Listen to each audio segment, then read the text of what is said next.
Hey guys, and welcome to another episode of the Kashif Booth podcast. If you're new here, each week I sit down with a guest and we discuss their career so far, the highs, the lows, and what's next for them. Today's guest is Anisa Butt. She is an actor from London, but I'd say she's like an all-round creative. You do so much. So welcome to the show. Thank you. Thank you. It's so nice to be here and do this. Yes, yes, it's good to catch up as well. Like I've not seen you since like last year, so it'd be good to kind of see how you're doing and stuff like that. And you was recently just in the play. I always want to come and see you, and I always just miss. It's like so annoying. I Yeah, know. yeah. So how was that? How was that play? How was It that for was you? really well, thank you. Yeah. Yeah. I mean, it was really special for multiple Mhm. reasons. One, because it was the first time I was like involved as a producer. Oh, nice. And we like it's been a bit of a year-long process. We did Arts Council application and Okay. did the whole shebang. So to see something come to life is always magical. But yeah, it was a special project. It was like sold out. We had standing ovations. It was Mhm. lovely. Yeah, yeah, that's so good. I swear, like, I remember one time I was gonna come and see you in the play, and then it was like a tube strike, and so I had to I work from home. remember. Yeah, it's like always missing, and I really wanted to see this, but gosh, Oh, honestly, since I got back from Cannes, I've been like so busy. I've not even like had any moment to like stop. So the next oh, one, if you do another run, please just keep me yeah. posted. So I want to see. 'Cause And that also, I need to tell you about this. I do want to get into theater as well, so we should talk about that later as well. fab. Okay, Yes, yes, yes. amazing, amazing. So we've known each other for a few years now, but I can't remember when we first connected. I think it was social media, but that was it. Yes, it must be. I think during the pandemic, I connected with a lot of Mhm. creatives, and it Mhm. might have been around that Yes, time. yes, yes. And then I remember we finally met at the like table read of Stag, that horror film Yes, a couple yes. of years ago. Which is still in development. Some exciting stuff are happening now. So, but you know how long it takes for a film to get money and stuff like that. So Yeah. yeah, but it's been good. And you reached out to me about happy endings and your endings beginnings. What is it? Is it happy endings? It's gone from my head. Endings and beginnings. That's it. Yeah, Yes, right. yes. Yeah, Which is such yeah. an amazing project anyway. So like, and it's been good just working with you and seeing how you are such a creative because you aren't just an actor, you're a writer, producer, poet as well. So it's like, so tell me, how did you get started as a creative in this industry? Oh man. I mean, the where do I start? I think, it's just like the bug when the bug bites you, it's Yeah. just one of those things I realized quite young. Hmm. Which was weird because I always say this, I was super shy, very introverted kid in some respect. I've always admired, and I still feel like I carry a bit of that child with me because I Hmm. really admire confidence in other people. But there was a big part of me which had to kind of suck it all up just to put myself out there, because when I chose this, I realized, well, I'm gonna have to kind of follow through with this now and like be able to perform in front of people. And um but I used to just love my drama classes at Hmm. school. I just felt very free, and I just felt like got to play, got to forget about who I was in my daily life. um and so, yeah, the bug bit me quite young, and then just started getting involved, in school and plays. And then did drama at school, did it at uni. Did not go the traditional drama school route. I wanted to, but my parents really wanted me to get a degree. Um, so the degree was very theoretical and quite boring, but Yeah. hey, made the most of it. Yeah. Um, but yeah, just wanted to, and then just started trying to audition and doing a lot of work for free as well initially, trying to get Mhm. real material, finding agents, getting headshots done. It's all just Yeah. been a bit of a Hmm. journey for all of Hmm. us. And then I auditioned for something which took me out to India, Hmm. and I didn't end up doing that specific film project, but then I thought, oh, this door of opportunity has opened, maybe I should explore it a bit, and that kind of led onto me doing a few more projects out Hmm. there. And so it's definitely been a journey, but that's how it kind of begun. Mhm. Yeah. That's really good because it's so funny what you said. Like, I interviewed someone last week and the week before, like, so many people have wanted to do it from being as a kid, but their parents are like, no. Because especially when you come from like a cultural background like ours, like as far as they're concerned, it's like that doesn't put food on the table. You're not going to study that. You know, they Yeah. don't see it. And in a way, as we're now adults and we work in the industry, we get their apprehension. Yes. Because it's like, you know, if we had chosen like traditional careers, we probably have, you know, our own home, we'd probably be married and settled down and have kids and all that. No, we decided to be creatives and struggle for the rest of our lives, you know.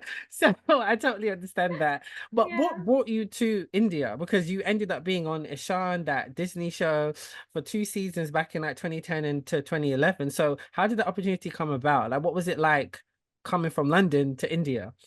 You know what, that opportunity was, yeah, it was special in lots of ways, because the Mhm. film that I initially got, then, you know, decisions different, the producers went in a different direction. That was the first like heartbreaking experience of getting a project, having it in your hand, signing a contract, and then for things to change. Wow. And I think I was a bit naive as well at that age, because I didn't know that that happened. Hmm. And so it was really heartbreaking to have something and think like, this is my ticket, as you do, and then have that taken away. And when I just started auditioning, you know, it was relentless. I think wherever you go, it's that same kind of grind. Hmm. And then I went for a meeting once, and that particular director, he's no longer alive actually. Oh, He's wow. passed away, but Mhm. he was just like, look, you know, you'd be really right for something. I know someone working at Disney, and I think you should audition. And he got me in touch with her, and then I went through this audition process. And so it was Disney India. It was on Disney India. Yeah. It was a bit like a High School Musical for kids. Um, and yeah, went through the audition process, and couldn't believe I got it. And it was very, very tough. We were shooting like 18, 19-hour days. Yes. Um, I got typhoid in the middle of that process. It was a bit mad, but that's kind of how that Mhm. show happened, and that hence I got to spend so much time in India. That kind of became a second home. Yeah. Um, but yeah, it did really well. Got a big like kid fan following in Mm. India. And just learned so much. Learned so much. It was like my first official TV credit. Yeah. Yeah. Yeah. Wow. What's it like working for the Disney machine? Like, you know, you see so much, like, especially in like in America, you know, but what's it like working for such like a corporation like that? And you said 18, 19 hours a day. Like, we're complaining over like 12 hours. Like, what was it like doing that? And because it was like a high school musical thing or like Glee, what was that kind of process of like singing, audition, like rehearsals, etc.? Yeah, so yeah, that's a great question. Thanks for asking that. That it was very different. I can imagine it's quite different to the American machine. Hmm. Um, so 18 at 19 hours should not be normal, but that at that point in India, like things were still quite unregulated. I would say they're not Hmm. they're a little bit that our rules don't necessarily apply, Yeah, yeah, yeah, basically. yeah. And especially at that point of time, it got better over the years. Okay. But at that point of time, it was quite unregulated, and therefore artists were really being stretched. So that was really, really challenging. And then to just to be in a different country, you know, and navigating a different language, different country. And even though I was exposed to Hindi, it was not my mother tongue. Mm. So I understood it a little bit from watching sort of Bollywood movies as a kid, but I didn't speak it. And so when I went out there, and then on top of that, when I got this project, I was forced to kind of learn very quickly. Um, but it was an amazing experience. And I think having the Disney umbrella meant that, of course, from a marketing perspective, they're really pumping a lot into that, and you're getting great exposure. Hmm. Um, I know like Disney, like in America, it's different, because I think you're exposed to like a world platform, whereas in India it's still, from a TV perspective, it's still quite contained. Hmm. But it was incredible to just see kids love the show. Yeah. We a bit different. We didn't actually sing, so we lip synced. Okay, Um, okay. but it was cool, like, because we were part of like a band at school. We had to we had to get familiar with certain instruments as well, so we had some music classes. We had to dance. There was some dancing involved. It was really good memories, Mhm. special.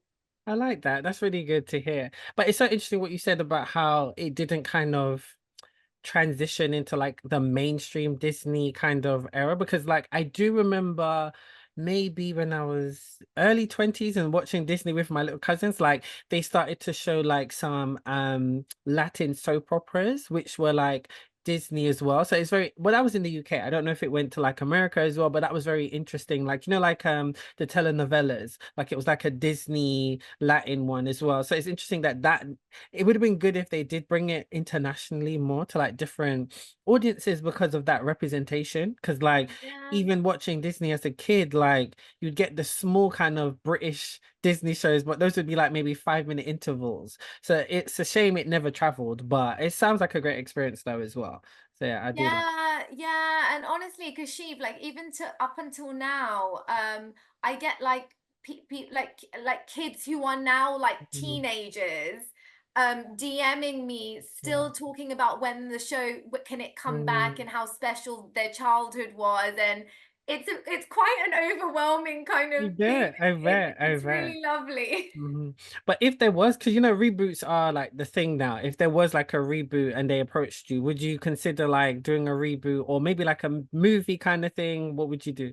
I mean, if they'd have me, Yeah. definitely. I don't know if I can play 16 anymore, but Or maybe they might make you older, like like they did that with what was it, the That's So Raven reboot? They made them older, but like they yeah. had kids and it followed them older. So it could be something like that as well. So Yeah, no, for yeah. sure. I mean, yeah, I think as actors and creatives, we're always, I think when opportunities come up, of course, yeah, you have to be excited about them, but it's Mhm. more than often we'd want to say yes. Yeah, I Yeah. get you. I get you. So, what was it like for you working out there? You touched on it a bit, but after the show ended, you still stayed out there for quite a few years. So, what made you want to stay there, and what was it like just navigating your career as an actress out there?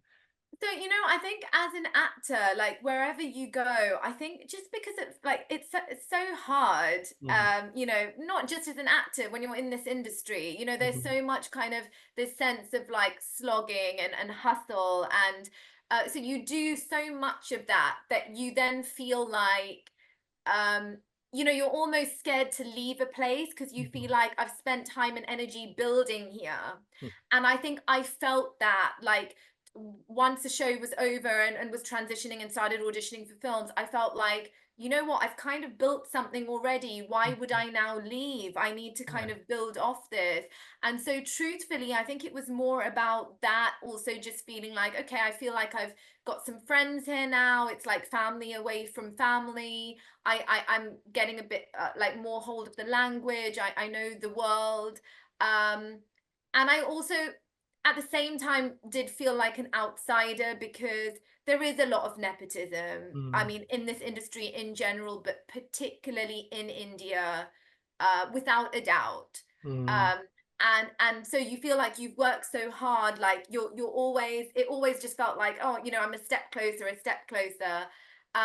And so yeah, then started auditioning for films and fortunately got to do some great projects. And then when OTT kind of platforms like, I mean, now there's Amazon, Netflix, India as mm, well, but initially there were a lot of Indian channel platforms. And when that started happening, a lot more shows were being made and a lot more actors had opportunities. So um, yeah, it was I guess a choice that I made, thinking it was the right choice. mhm, Um, so no regrets for sure. I think everyone kind of makes these different choices. mhm. That's good to hear. And do you think that when you were still out there, how was it transitioning for you from being like seen as a child star, teen star, even though you were an adult, like transitioning from that, like did you have any problem like when you went to audition for more like adult or mature roles within that industry? Did you struggle? Was it okay? So yeah, again, a really good important question because that's the thing, isn't it? We all Hmm. get we all get pushed into a box. Yeah. And as an outsider, number one, I mean one thing, and I don't know, like maybe other actors will relate, like being a bit ethnically ambiguous. Mhm. Everyone always says, "Oh, that's great because you can play this, this, and this." But Mhm. I'm just like, well, I don't know. I don't know because Yeah. actually what's becoming more and more popular is the specific, and people Mhm. like specifics and they like to be able to slot you. And when I'm in the UK, I sometimes feel like I don't fit. And when I was in India, I sometimes felt like I didn't fit because I was not Indian enough. Mhm. So I felt like when, especially when I ventured into film, I was getting slotted into roles which was sort of justifying me as being half Indian but half something else. And the way those roles were written were not the very kind of challenging, interesting, fleshed out parts that I would jump on as an Mhm. actor. So a Mhm. lot of the times you're saying yes out of, okay, this would look great on the resume, this would be another credit. But if you had the liberty of choice, would you necessarily say yes to those things? Maybe not. Right. And I think all of us have to do a bit of that when we're building initially. But Mhm. then I did get to the point of feeling like I really want to do more, and I don't know if I'm going to be able to do it here. Mhm. So is that when you decided, you know what, it's time to come back home? Yeah, Mm. yeah, and it was Mm. very sad for me because then, you know, like I said, you build a home away from home, and there is this grief and mourning that I think doesn't get spoken about when you make a different choice. And sometimes that is people like deciding to stop whatever they're Mhm. doing and pursue a different career, or sometimes that's just moving to a different country or whatever it is. Yeah. But Yeah. it's yeah, Mhm. it's a different challenge. Mhm. I get that. I get that. So when you did come to England, back to London, I should say, like what year was that? So 2019 actually is Okay. when I officially like properly moved back. Okay. I did go back Feb 2020 because a Netflix opportunity came up and I was like, this is an exciting role. And Yeah. I went for the screen test, and within a week of landing, the pandemic hit and I was then stuck there for 4 months. Um, but that's a different story. And did this movie even happen? This You know what? I don't know what happened to that project then because the thing is, um everything shut down. yeah, Everything yeah. shut, and India was really bad. It was Mm. really bad. And I came back summer of 2020, and I literally did a pandemic there, came back. The UK went into another lockdown. I felt, and then things opened up in India. I was getting like a sense of FOMO of should I have just stayed there? Yeah. But then, yeah, Yeah. everywhere was bad. Hmm. Everywhere was bad. Gosh. So coming back during the pandemic and then trying to like rebuild your connections in London, how was that for you? Like, how was that for you? Oh God. my God. Well, just coming back in 2019 again, Kashif, like it just felt like starting from scratch Mm. because I'd been out there quite a long time, like on and off. It was sort of 7, 8 years. Like when I look at it in the big spectrum, like of course I was traveling back, but that became my main base. Mm-hmm. And you know you can't be in two places at the same time. And so I had no idea, you know, who are the casting directors now, who are the agents, who should I be connecting with. I think probably a skill that I have which comes to me naturally is connecting with people. And I think it's because I genuinely love connecting with people though. Mm-hmm. I genuinely don't feel like I want to do it when I know it's from like a pretentious place. Same. I like genuinely connecting with people, and Same. that helps. Mm-hmm. So I kind of did genuinely start connecting with people. I did a bit of podcasting myself, which enabled me to have some lovely conversations with people. And I was amazed that people were just connecting and saying yes, and like, and it made me realize actually, you know, our industry is not so bad. Like there's a lot of people who just want to Yes. do good work. Yes. Yeah, yeah. I totally relate because I'm like that as well. I like to create genuine connections with people. Like some people, when you meet them, it's very transactional. Like, what can you do for me? And really, I just want to build like Yeah. naturally, like that's kind of like with us, like we connected and eventually was like, oh, look, there's this project. Do you get what I'm saying? Like, and then it can just kind of grow like that. And that's how you should build with somebody. I don't know. It's that's how I feel like you can't just be transactional. So A yeah. 100%. And I Hmm. actually feel like if you can be honest, whatever it is, it always pays off, because that's how you keep those relationships, you know, Hmm. because our industry is so somewhat like fickle, things are changing Yes. all the time. Yes. But Yeah. I think as long as you do treat everyone with Hmm. respect, your reputation actually, it does mean something, and it's Hmm. small. And I think Yeah. it's really good to Mhm. just be good to everyone. Yeah, I agree. I agree. So you coming back to London from India, and you've built this resume, you've been on a Disney show, you've been in all these films, like, so was there part of you what thought, okay, this should be easy? Or did you think, what, I know I'm just gonna have to like grind, to kind of get back to where I want to be, I guess. To be honest, I think yeah, maybe fortunate. I've never thought anything would come easy. Mm-hmm. Which probably always mentally kept me in a place of just being aware that nothing will just be given on a plate. Yeah. Did I think it would be beneficial? I thought it would help having all Mm-hmm. these credits, but actually, even now, like this is now 4 years later, what I have been able to do in the UK is a whole bunch of theatre, which I love because I Mm-hmm. started in theatre.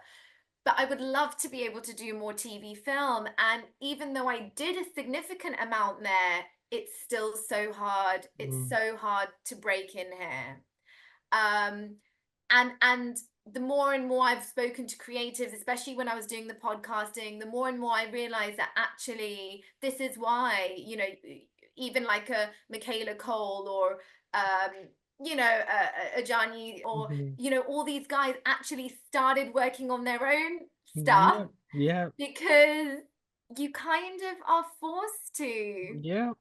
Mhm. because no one is coming to save you. No, it's the truth. And the thing is, we could sit here and talk about the diversity issues within the UK like for hours, but it's like you literally have to do it yourself. Like you can't sit around waiting for the industry to wake up and be like, yeah, let's commission this. Like, no, they're not going to do it. So you just kind of have to do it yourself. And that's what you have been doing. So how have you found, did you ever think that you'd want to write, and do what you're doing, or have you found that? People were telling me for ages before the switch actually turned for me. I wish I Mhm. listened to it earlier. Mhm. There was a big part of me which was, I don't know if it was stubbornness, but there was a part of me which was like, I just Yeah. want to be an actor. I just want to be an actor. Yeah. Like, I Yeah. love poetry, but I was just like, I like dabbling in writing, but I don't know if I'm good at it. Can I not just be a bloody actor? Um, but then I don't know, like literally, I dabbled in a bit of writing during the pandemic, kind of parked it. But then at the beginning of 2023, a switch really just automatically went off for me. And it was kind of like, you have these ideas, you have these stories. Why are you getting in your own way? Why are you not trying? Mhm. I think a lot of the time it is fear Yeah. stopping you. Mm. It's fear because you don't want to fail at whatever you try. Yeah. And then I'm a person who has really high expectations of myself, a bit of a perfectionist. I want to just be able to pick up a skill. And yet there are writers who are full-time writers who have been slogging for years and years and years to get a film made. And Yeah. you think you're just going to write some like, magic Yeah. in two Yeah. drafts. Yeah. So there's an element of like, you have to humble yourself and Mhm. realize that that's a craft in itself. Yeah. So like, have some grace on yourself. It's going to be hard. You're not going to get it right. Um it's nice. It's such an isolating process writing though. I'm like, I Mhm. know you understand. Yeah. I just feel any industry you need a team of people, especially TV, film, theater. Yeah. You cannot do it on your own. Mhm. Mhm. Um and so I think the hard part is sometimes just finding a tribe of people who really believe in you, Yeah. or like, I know that we connected, you were one of Mhm. the first people who said yes to that draft of the short at Yeah. that point of time. Mhm. Like that's gonna stick with me Mhm. always, you Mhm. know. Yeah. You remember this because it's so hard to get yes. Yes. Mhm. Yeah, I Um, agree. Yeah. Yeah, but it's such a strong script. Like I understood it straight away. You know, it's such a strong script. I still think about it from time to time because I still have the Google Drive folder. But it's like it's such a strong script and I love that story. And sometimes it's about timing as well. Just like what you were saying, like, you know, you felt like you should have done it earlier. It's when it clicks for you and when the timing is right. And that's when you just kind of have to go forward with it. Because eventually you'll reach a point where you don't have to always be writing the roles for you. It's just to get you in that space. And that's like Michaela Cole. She's like, yes, she's written stuff for herself, but also she's starred in stuff. Like she's just working as an actress like everybody else. So yeah, it's unfair that those are the cards we're dealt with as creatives, but it's such a, like you said, it's so many no's in the industry. So you have to kind of create your own yes. So Yeah. you have to just Yeah. kind of keep pushing that as well. But it's fine, it's fine. You're gonna still still do it. You get in there. But it's like you touched on it a little bit about like you being racially ambiguous. How do you find going after roles within the UK, like compared to India? Well, yeah, again, I think there was a point where I was so not resisting it, but I just Mhm. felt like when you are, especially when you're younger, Yeah. and you're not so experienced, either Mhm. you're kind of letting other people dictate your Right. capabilities and tell Hmm. you like, oh, you should do this, maybe you should color your hair, maybe you should wear Mm. contact lenses, Okay. to fit into these boxes. Right. Yeah. But as I've got older, I think there's more acceptance towards like, this is me. Okay. Also, I think I'm just trusting so much more that I'm not going to be right for everything, and I'm just Hmm. accepting that more, that the reason we're all so different, and I guess the beauty of that is that you are only going to be right for certain things. Hmm. But initially I think I was resisting that a lot, and it's Yeah. kind of like you always feel like, oh, I Mhm. can be what you want me to be, like Yeah. I can do it, like Yeah, just yeah, give yeah. me the hair, the Yeah, makeup, and yeah, the, yeah, yeah. but it's not true, is it? Because Mhm. and this is what another thing which clicked for me when I was really reflecting during the pandemic was that as a writer as well, when you're writing stuff, you have something in your mind, you're seeing these characters, Mhm. and so when the person does walk into the casting room, you are going to lean towards certain people more than Yeah, others. That's just the yeah, nature of the yeah. story. True, true. And so we're all just trying to come together and tell Hmm. the best story, Yeah. right? So I Hmm. think I've just got a bit more appreciation for the back Hmm. end. Okay. And I think when you start producing and writing yourself, you just, I don't know, you could say you are a bit more realistic and less idealistic, and you Hmm. realize that it's not just a talent thing, that the Hmm. decision making is so much more complicated. Hmm.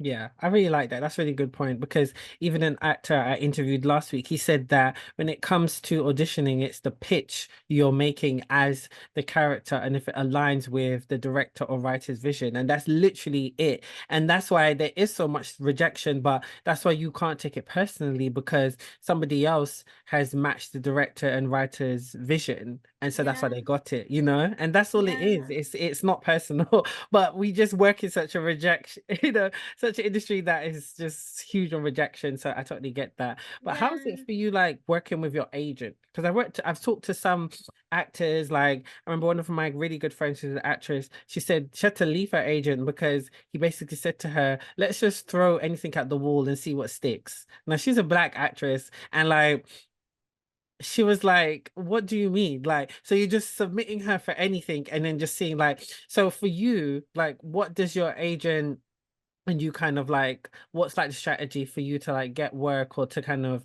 really reach your goals within your career? Like, what's kind of that relationship like? Um, oh gosh, honestly, it's yeah, navigating agents is really, really tricky. Hmm. I don't know yet if I have found that perfect match, to be honest. Hmm.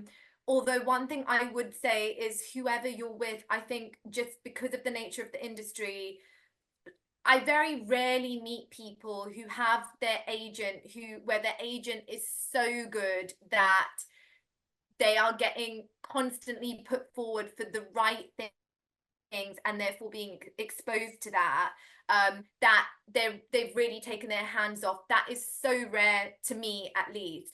In most cases, even if you are with someone quite good, you have to be taking initiative. And by that, Mhm. I mean, I don't think anybody is going to care more about your career than you. Mm. And there's not going to be anyone more passionate about it than you. There's not going to be anyone who believes in you more than you. Yeah. And so really, I just think you can't take your foot off the gas, as in, like, try and expose yourself to as many opportunities as you can. And sometimes it genuinely is so frustrating.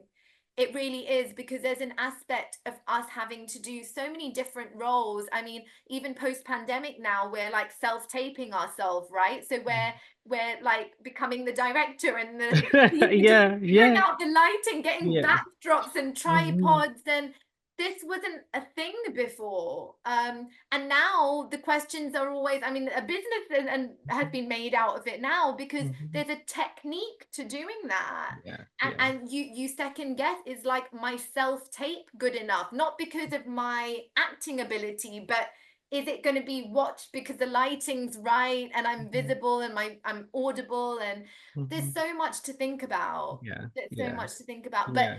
back to the agents, it's I think it's complicated. Mhm. I don't know if I have the answer to that. Mm. That's a good, I like your honesty, and I think that's a really good point you made, because I think within this industry, especially where it is now, with like, it's just a shambles. I feel like even trying to navigate a strategy to like get you to where you want to be or get the opportunities that you want, it's still sparse because of what's being commissioned anyway.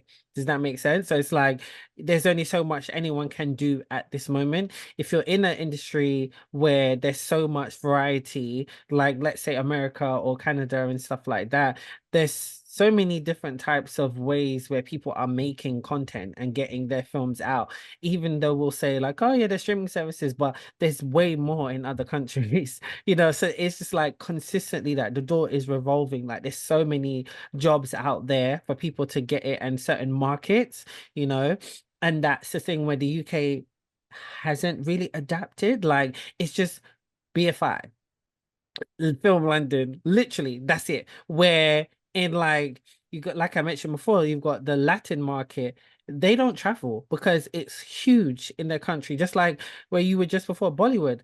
It doesn't travel because it's huge. Nollywood is huge. It stays in Nigeria. Like there's so many markets which are catered to their audiences, and it pays off and it works. And the UK still hasn't done that. So that's why so many people are like, it's like a catch-22 situation, because you don't know where to go. And many people will say, well, oh, okay, travel to America. But then that's an oversaturated market. And then you also just have to be being American. I don't want to be like, if I go to America for example, I don't want to have to then make American content. I still want to make British content, Yeah, So yeah. it's like, it's what do you do to kind of like reach your goals within that space. It's like it's so difficult to kind of navigate that. So that's why I always ask that question, because it's good to Yeah. see different perspectives.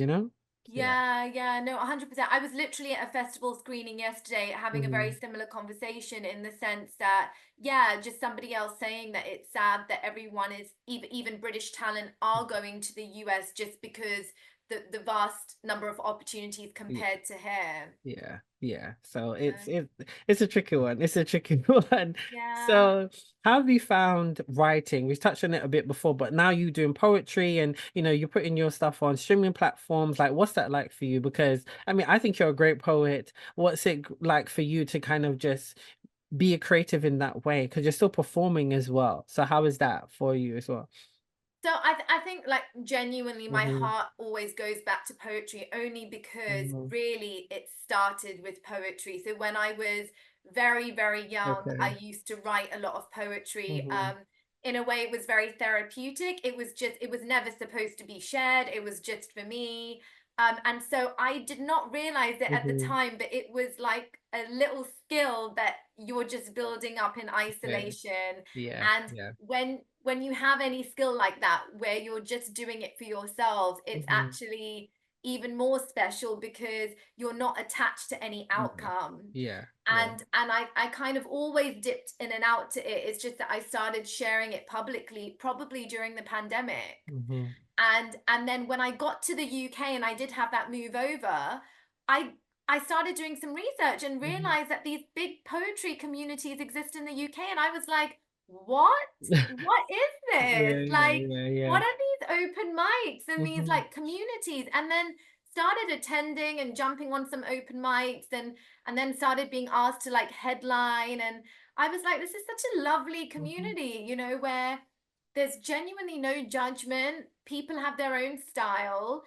They're writing really personal stuff and they're just getting it to share it on a Mm-hmm. stage. And Mm-hmm. everyone's just like cheering them on or doing like Yeah, the yeah. click. Yeah, Um, that's it. and it's Mm-hmm. amazing. And it's just so yeah, it's poetry's been quite a journey. I dip in and out of it.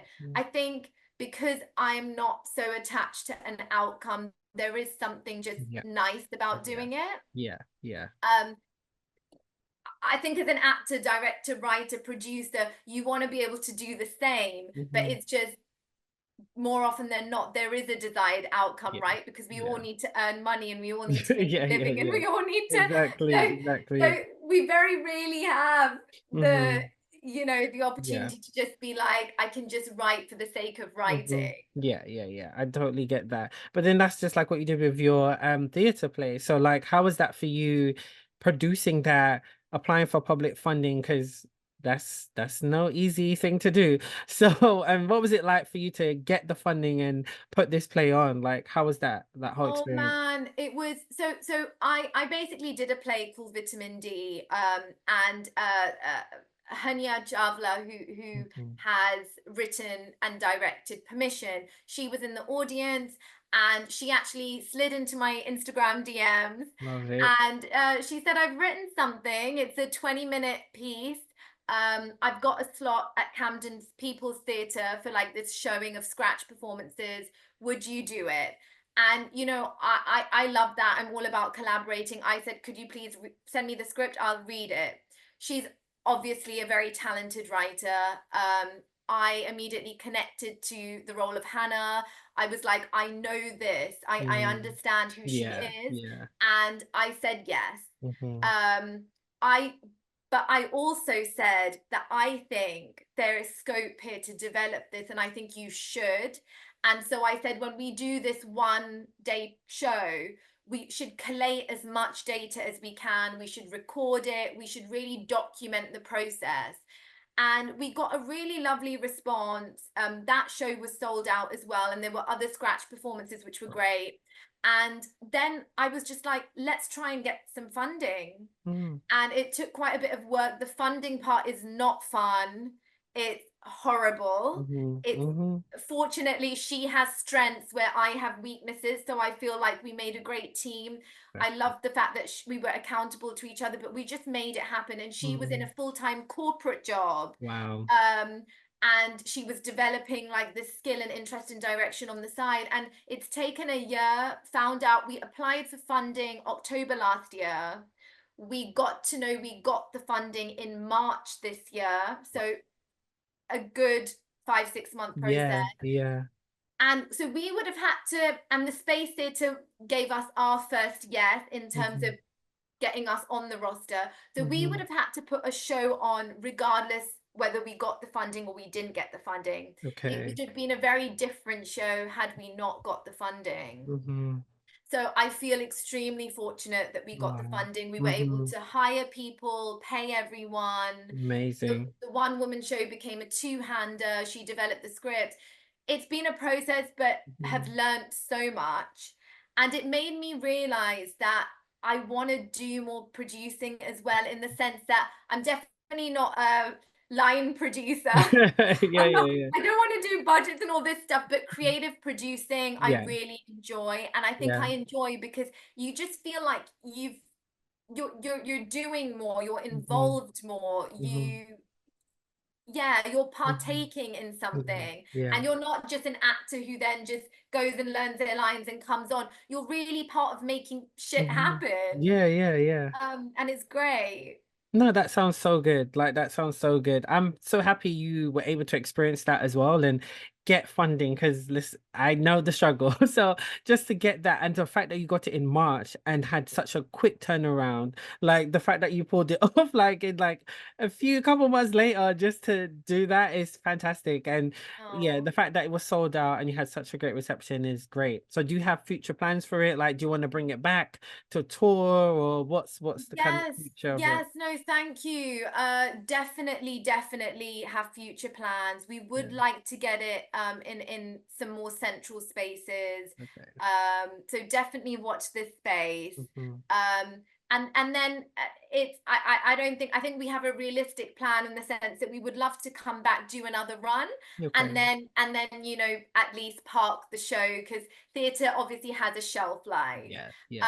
Um, but yeah, I think what I have found is another collaborator during, being on this 1 year journey with the writer director, and realizing that again, now it's nice to have found someone who can Yeah. really connect to, Yeah. who, we have similar ideas, we enjoy similar themes. Hmm. But yeah, would love to get it in front of more Good. people for Good. sure. Good. Love that. Well, watch this space. I'm looking forward to seeing what happens next. That's Oh, great because I think it's so important to create to have that kind of like creative soulmate. I have a few of those as well where you just clicked, and it yeah, doesn't mean you're going to continuously be in this project to death. No, there's going to be other things for you guys to develop, even if you're not always acting in it. It's you producing it and and then you just go on beyond like that. And those are very important relationships to develop, and some people, like I said, people are so transactional, but really you need to find somebody who's on the same journey as you and that you're able to just create,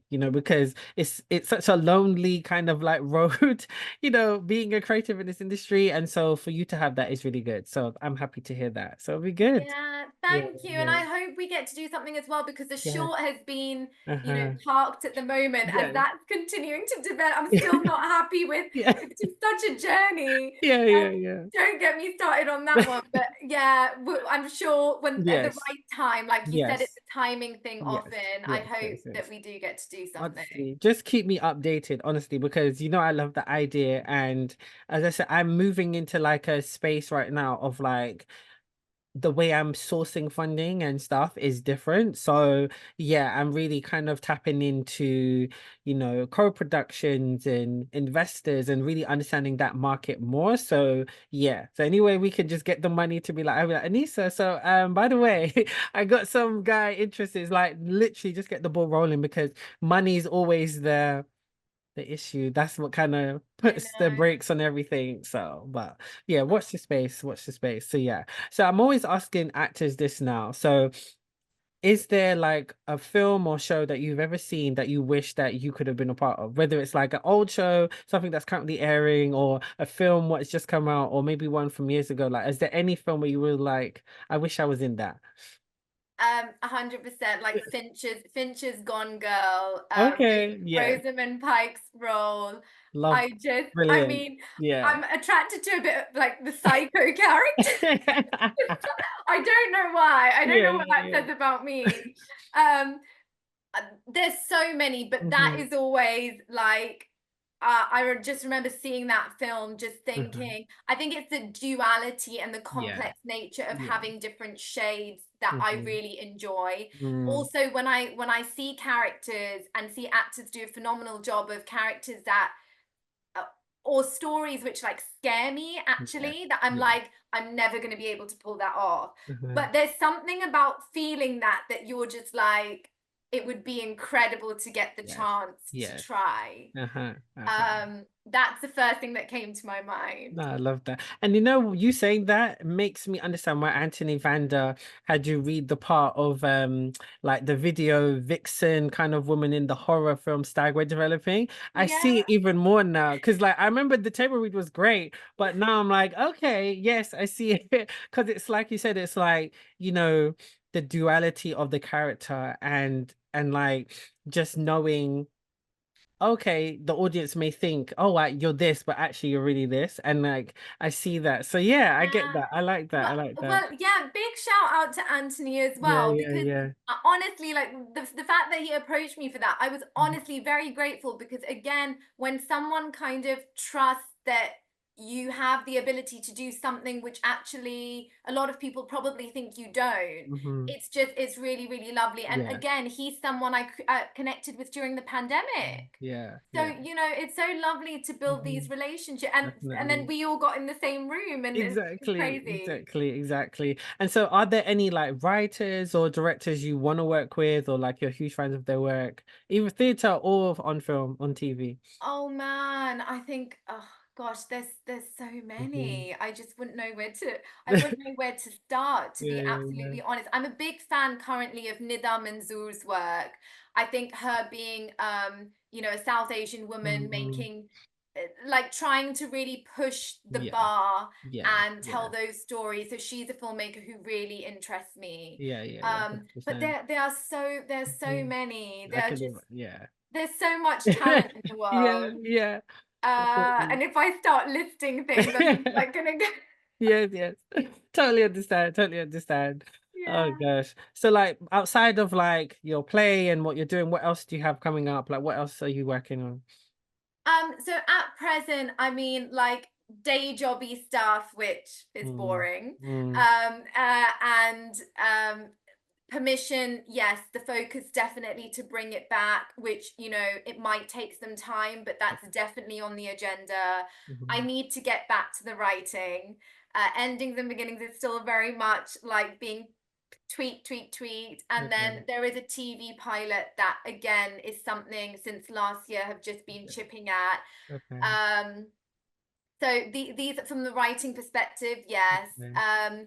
Acting perspective, I don't know Mm, anything else at this stage, mhm, honestly. I hope something comes up soon. mhm. It's always like you just get itchy Yeah, fingers, as you're yeah, waiting. yeah, yeah, Um, but yeah, I think yeah, I mean, if there's anything that I would say like to anyone who's a creative, I think it always really helps when you start working on your own things because you just become a little, I think it makes you a bit happier, yeah, yeah. genuinely in the waiting because the waiting is so hard, Mhm. Yeah, you know. I totally agree. I totally agree. Even me having this platform now, like I put a pause on my podcast because I'm like, I can't afford to be booking out a studio every week. But it's like I have Zoom. Like this is so much easier to do. Like, because you start Man, to overthink about, oh, it needs to be like this and that. It's like, no, I can still do this. So, and this makes me happy because I love doing this. I love giving a platform to people. I like interviewing people. yeah. So totally, totally get that. So yeah, so it's really good. And that's Yeah. exactly what I was doing during the pandemic. So Yeah. it's great. Yeah, It's exactly, great. exactly. So where can people find you, see your previous work and stuff like that? So I think I'm most Mhm. active on Instagram in terms of Okay, social media. So okay. yeah, Anisa Annie, I am on Mhm, Instagram. That's where mhm, I'm at. mhm, I am Anisa Butt on Spotify. Some of my spoken word pieces is like I've just produced and kind of mhm. put it out there. Yeah, So I would say these are the two platforms which mhm. are I'm most active on. Nice. And then yeah, I don't know what's next, but Mhm. I think life always keeps surprising me. So Exactly. we'll see. Exactly, exactly. Well, it was great having you on the show, Anissa. It was good catching up and just hearing your journey because I don't think we've ever like chatted and discussed like your journey. So it's nice to find out more about you in that aspect as well. So Yeah. yes, that was good. So yeah, so thanks guys for listening. You can follow me all on my usual socials. You know them. There's a bunch of them. Stay tuned for the episodes coming soon.